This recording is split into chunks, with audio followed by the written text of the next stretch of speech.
Hello everyone, I'm in my Lego room. My name is Vlad and welcome to my channel.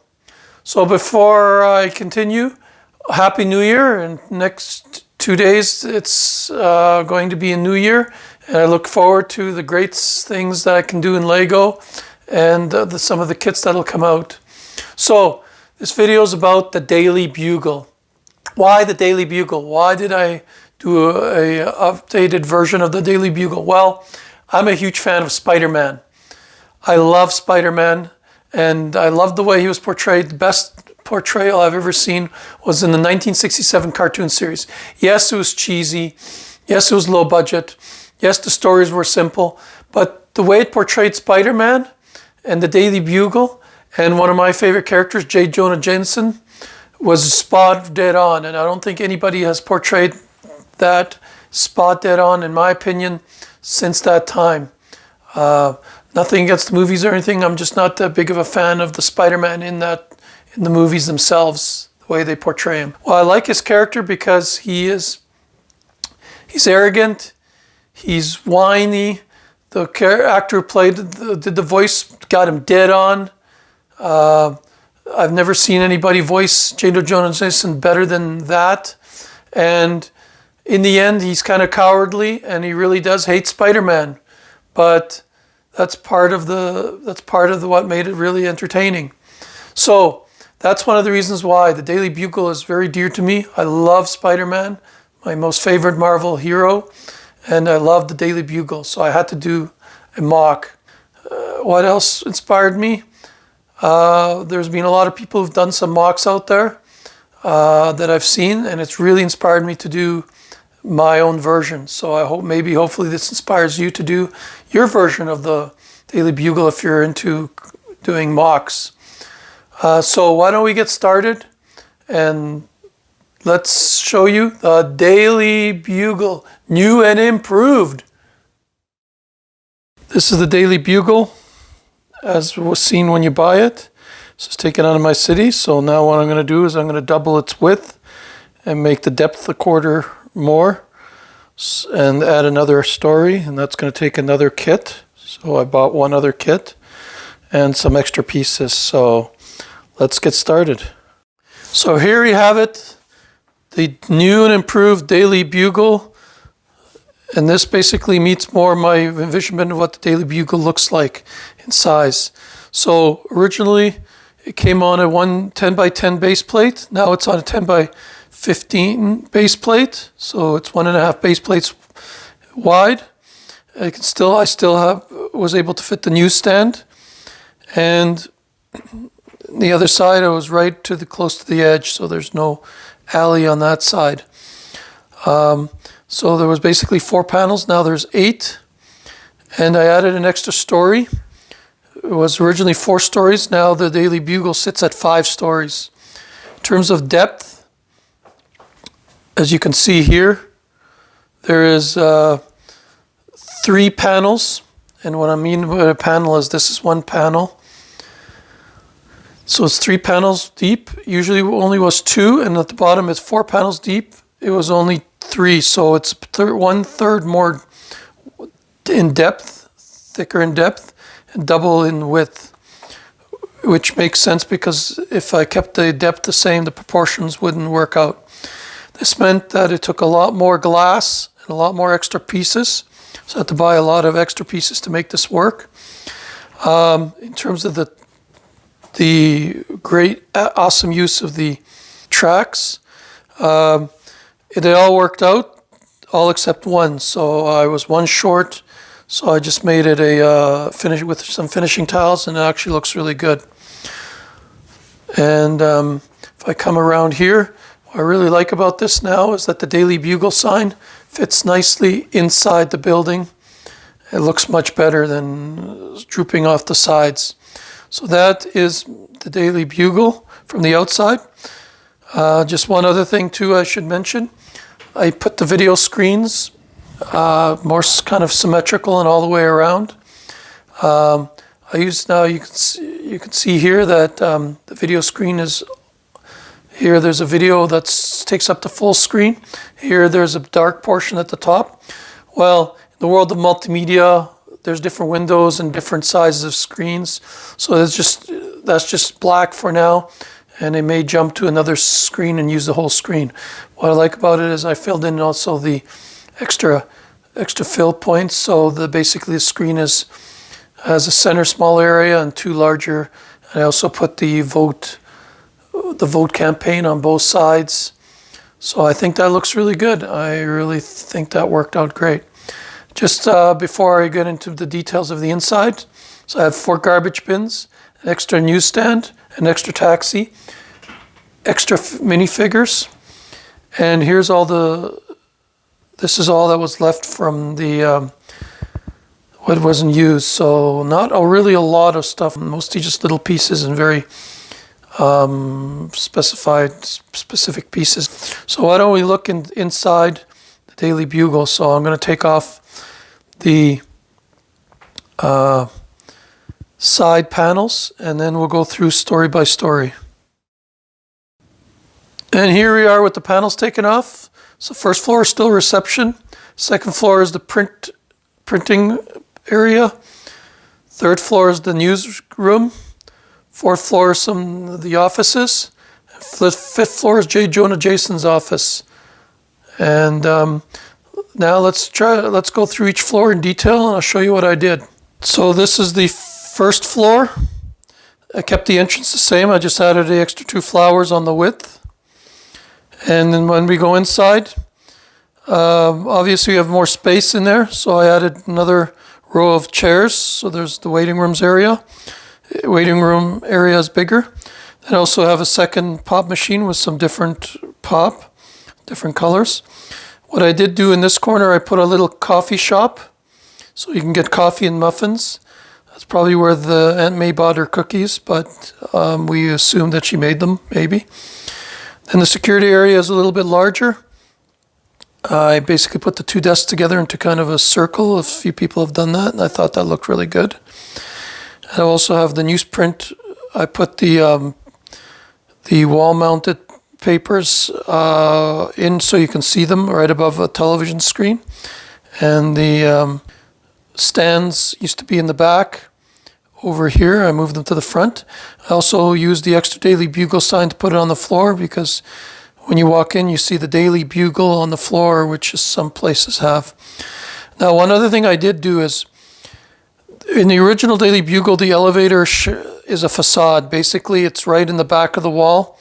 And unless it's a TARDIS, obviously from Doctor Who reference, it's bigger in the inside than the outside.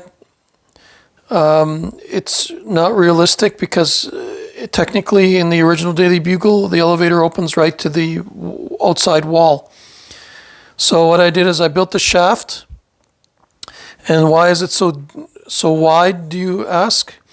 Because if you know that the last 2 floors are narrowed down by 1, so I wanted to make sure that the elevator still fits in there, into that profile, and actually is realistic. I also added a door, so it's a small little washroom back there. So if somebody needs to go to the bathroom, there is a place to go. So that's why I have it like that. And if you look at the profile without the glass, the elevator shaft actually aligns. So that's the first floor. I think it turned out really good. I put the cross beams kind of in the middle, so everything lays out really good. So let's move on to the second floor. Here's the second floor. Now, this was not included in the Daily Bugle in the original set. This is a complete brand new floor. And what I wanted to do is I wanted to portray the printing room where they actually print the paper. So what I have is these 2 giant presses, and if you notice, some people ask, why is the Daily Bugle level so high? Well, when you look at the presses, they go almost to the ceiling, so they need to house the presses, and each floor is the same. A little word about these presses. They look kind of really cool. I thought they really are well done. This was something that I looked on the internet and found on rebrickable.com. If you search there on newspaper press, you get these presses done by an individual. Lots of detail. I love the detail on it. It really does look like a printing press, and it's got a lot of detail paneling and so forth. And I like the way it comes off the printing press, and I like the way the paper's wrapped around. You notice there's a roll over here, and there's a paper that goes all the way around right there. If I can show you that, and inside to the press. I think they're really cool, and the guy did a really awesome job. Only thing is, if you do make them, the instructions are a little bit harder to follow in some cases, because they show sometimes angles, and it's very hard to see where the new bricks go. But otherwise than that, they look really good.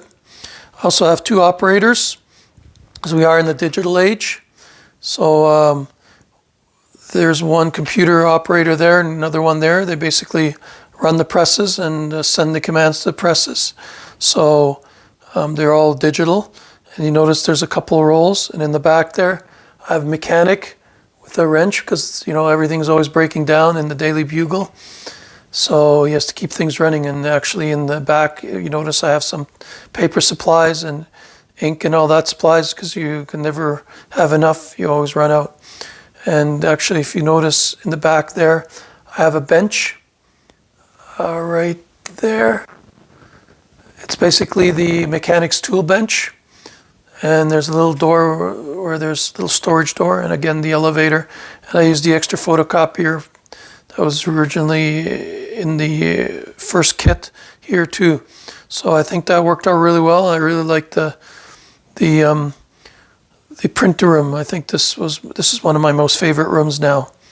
And the printers are awesome. They've got lots of detail. So let's move on to the next floor.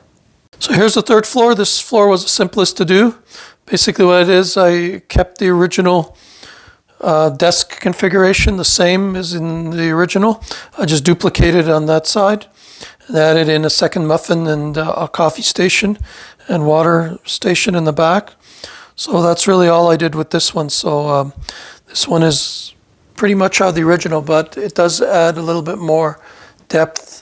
And the extra depth really helps to create more room, what I found, with basically all the floors. So that is floor number 3. So let's move on. Floor number 4 basically has the same office as the original one, where Peter Parker is.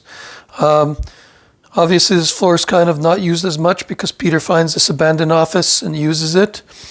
And obviously, the picture in the back kind of tells the story. I like to think that Peter Parker doesn't get his own office because J. Jonah Jameson is too cheap to give him one. Then there's, in the middle, there's a second kind of a little office file room, where there's a lot of files kept, and a desk where you can view them.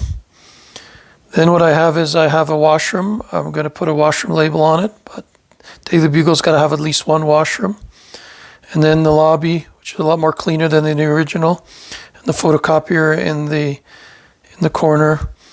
And of course, since this is narrower, the elevator gets one window section less in depth, so it lines up with the original one right here and below it. So that's what I did with this floor. I think it worked out really well. And that extra depth does give it more to play with, because if I didn't increase the depth, it would have been pretty tight to do all this in. Let's move on to the final floor. Of course, the top floor belongs to J. Jonah Jameson. And what I wanted to do is I wanted to really emphasize this floor. So what I did here is, first of all, the waiting room, I increased it by one window segment. And now you actually have one of the window segments peering through, so you have actually sunlight. And I also put 2 couches in there as a waiting area, because J. Jonah Jameson is a busy man. He's always trying to find ways to demote Spider-Man or discredit him. So you have to really wait to see him. I kept the receptionist desk, Betty's desk, the same location. And of course, the shaft lines up with the one on the bottom there. So let's move on to J. Jonah Jameson's office. So I wanted him to have a grand office. He is a eccentric man. He loves his riches. And so what I did is I found that the original desk was way too small. So what I did is I increased his desk double the depth, same width, so he has a much bigger desk. And I also gave him an extra cabinet in the back, more trophies, and 2 chairs in the front. So as you can see here, he's giving more advice to one of the young lads. Obviously, probably not the advice we normally want to get, but it is J. Jonah Jason. So his office is way bigger. And then I also gave him a little extra little comfort room. This is where if you're J. Jonah Jason is a man, even though he hates Spider-Man and he's always complaining, he is a man of character. And as a man of character, he likes to have an area where he can invite his guests to sit on some sofas. He's got a liquor cabinet and some liquor over there and a lamp to kind of make them feel at home.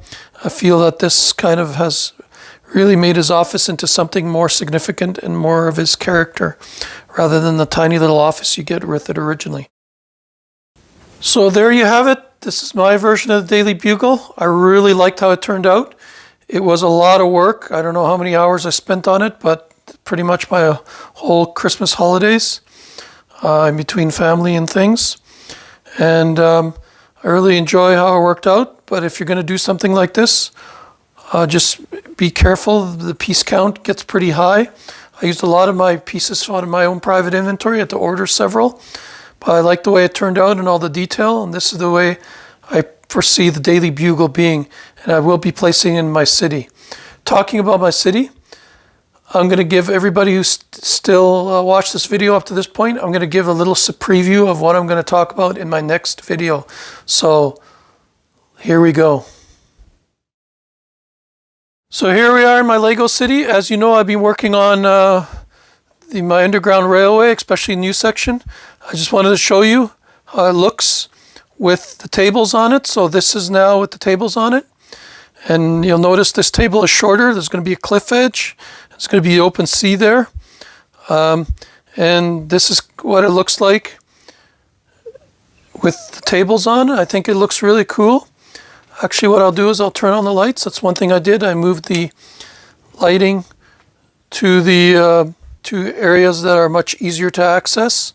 So here it is lit up. This is what it looks like. Obviously the side cliff edge is still yet to come. Here's the roadway from the road perspective. And going from there, we move slowly towards the new train station. That's what it looks like with the tables on it. I think it looks really good. All the way down to the curve. And overall, I really like this. This is what I envisioned in my underground railway looking like. And as you can see, I already put back everything I had. Since it was Mills plates, it was really easy to put back. And I have more expansion plans. These are the side facades. They're going to go all the way to this train area here and then move into a cliff, which I'll get into. And I have more expansion plans here, so stay tuned. So if you want to get notifications of my next video, please subscribe. I really enjoy doing this. And also as well, if you like this video, please hit the like button and please leave me some feedback. Feedback is always good. I've taken everybody's feedback into account and it's great. So have a great Happy New Year, and we'll see you all next time. So until then, have a great day.